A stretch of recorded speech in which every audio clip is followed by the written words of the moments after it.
Election commission से BJP मिली हुई है। ये बात तो एकदम साफ आपको स्वीकार कर लेना चाहिए। बीजेपी इलेक्शन कमीशन एक है और उसका देखने को भी यही मिलता है। जब ये फॉर्म 7 में पकड़े गए और जब अपील की समाजवादी पार्टी ने कि फॉर्म 7 की जरूरत क्या है जब आपने एसआईआर की इतनी एक्सरसाइज कर ली है, उसके बाद थोड़ा बहुत एसआईआर में फॉर्म 7 भरवाना कम किया। वो तो खुशी की बात है कि द्वापर के और त्रेता के दशरथ और नंदलाल ने हमें बचा लिया।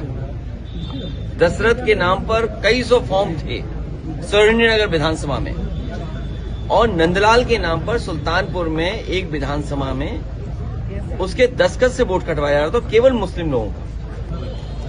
ये इनका टारगेटेड काम था कि जो समाजवादी पार्टी का वोटर है या जो मुस्लिम वोटर है या जो पीडीए है उसका वोट काट लें। लेकिन जब ये पकड़े गए तो कोई कार्रवाई नहीं हुई। इसी तरह यहां भी कई लोग पकड़े गए। जिलाधिकारी, पुलिस और इलेक्शन कमीशन को शिकायतें की गई हैं। अगर एक भी एसडीएम पर और एक भी डीएम पर अगर इलेक्शन कमीशन कार्रवाई कर देता तो ये जो फॉर्म में भरने में वोटर लिस्ट में जो हेराफेरी हो रही है वो एक नहीं होती।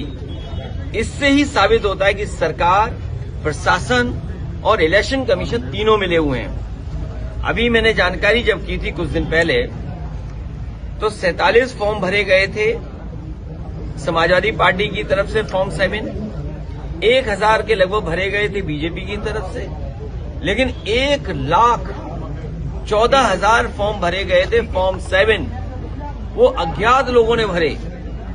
और जब उनका हम देखते हैं कि 1,14,000 वोट कौन सा है तो वो सब पीडीए निकलता है, पिछड़े, दलित, आदिवासी, मुसलमान, इन्हीं का वोट काट रहे हैं। ये कहां से लोकतंत्र मजबूत होता है? जिस कॉन्स्टिट्यूशनल बॉडी की जिम्मेदारी है कि वोट बने बढ़े, वही वोट कटवाने में लगी है। हम तो ये कहेंगे इटावा कि हमारे पत्रकार साथी, हालांकि आप झंडा नहीं भेज सकते बीजेपी का, यहां से एक झंडा भेज दो बीजेपी का, वो अपनी बिल्डिंग में लगा लें, जिससे ये पता लग जाए कि बीजेपी का ही इंस्टीट्यूशन है। लेकिन